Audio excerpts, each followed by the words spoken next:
রাজধানী ঢাকার আকাশে মৃদু হাওয়ায় যখন বুক ভরে নিঃশ্বাস নিচ্ছে এক ঝাঁক স্বপ্নীল তারকার শিক্ষার্থী, ঠিক তখনই দিয়াবাড়িতে মাইলস্টোন স্কুল অ্যান্ড কলেজের ভবনে আছড়ে পড়ল বিমান বাহিনীর প্রশিক্ষণ বিমান। উড়োজাহাজ বিধ্বস্তের ঘটনায় দগ্ধ হওয়া ৩২ জনের একটি তালিকা দিয়েছে জাতীয় বার্ন ও প্লাস্টিক সার্জারি ইনস্টিটিউট।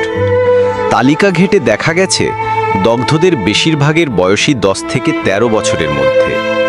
৩২ জনের মধ্যে ৬ জন ইন্টেন্সিভ কেয়ার ইউনিটে অর্থাৎ আইসিইউতে চিকিৎসাধীন রয়েছেন। তারা হলেন নাফিস, শামীম, শায়ান ইউসুস, মাহিয়া, আফনান ও শামিয়া। নাফিসের শরীরের ৯৫% দগ্ধ হয়েছে।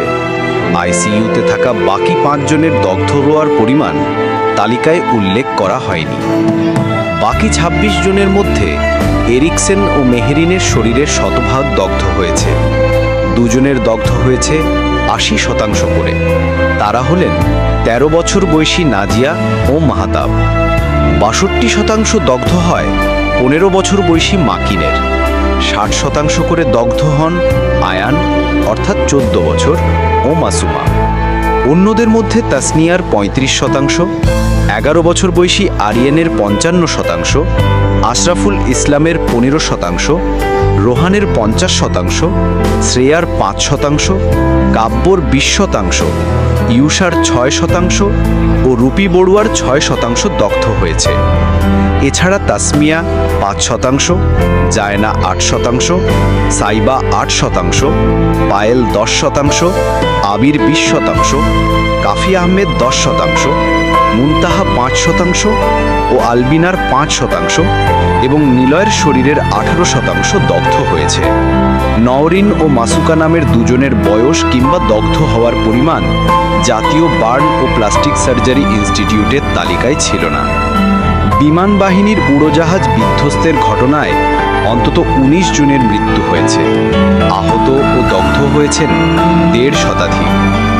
আন্তঃবাহিনী জনসংযোগ পরিদপ্তর আইএসপিআর বলছে, বিমান বাহিনীর F-7 বিজিআই উড়োজাহাজটি সোমবার দুপুরে উড্ডয়নের ১২ মিনিটের মাথায় বিধ্বস্ত হয়। বিধ্বস্ত হওয়ার পরপরই উড়োজাহাজটিতে আগুন ধরে যায়। অনেক দূর থেকেও সেখানে ধোঁয়া উঠতে দেখা যায়। জ্বলন্ত উড়োজাহাজটির আগুন নেভাতে ঘটনাস্থলে ছুটে যায় ফায়ার সার্ভিসের ৯টি ইউনিট। মাইলস্টোন স্কুল অ্যান্ড কলেজের জনসংযোগ কর্মকর্তা শাহাব বুলবুল সংলাপ প্রতিবেদককে বলেন, ওই ভবনে বাচ্চাদের ক্লাস চলছিল। আগুনে ভবন থেকে কেউ বের হতে পারেনি। অনেকেই সেখানে দগ্ধ হয়েছে। দুর্ঘটনাস্থল থেকে আহত ও দগ্ধদের রিকশা, ঠেলাগাড়ি সহ বিভিন্ন বাহনে করে সরিয়ে নিতে দেখা যায়। ১ ডজনের বেশি অ্যাম্বুলেন্সে করে তাদের পাঠানো হয় হাসপাতালে। তাদের একটি অংশকে প্রাথমিকভাবে ঢাকা সিএমএইচ, উত্তরা ক্রিসেন্ট হাসপাতাল, উত্তরা আধুনিক হাসপাতাল, কুর্মিটোলা মেডিকেল কলেজ হাসপাতাল, কুয়েত মৈত্রী হাসপাতাল, Lubna general hospital and cardiac সেন্টারে নেওয়া হয়। দগ্ধদের অধিকাংশকেই পরে পাঠানো হয় জাতীয় বার্ন ও প্লাস্টিক সার্জারি ইনস্টিটিউটে। ফায়ার সার্ভিস ও সিভিল ডিফেন্স অধিদপ্তরের মহাপরিচালক ব্রিগেডিয়ার জেনারেল মোহাম্মদ জাহেদ কামাল বিকাল ৪:৩০টার দিকে ঘটনাস্থলে সাংবাদিকদের বলেন, তাদের কর্মীরা ধ্বংসস্তূপ থেকে ১৯ জনের লাশ উদ্ধার করেছে। আইএসপিআরও পরে জানায়, বিমান বাহিনীর প্রশিক্ষণ বিমানের pilot flight lieutenant Mohammad Tauqir Islam সহ মোট ১৯ জন সেখানেও মারা গেছেন। নেমে আসে ঢাকার আকাশে শোকের ছায়া। এই ঘটনায় আগামীকাল রাষ্ট্রীয় শোক পালন করার ঘোষণা দিয়েছে সরকার।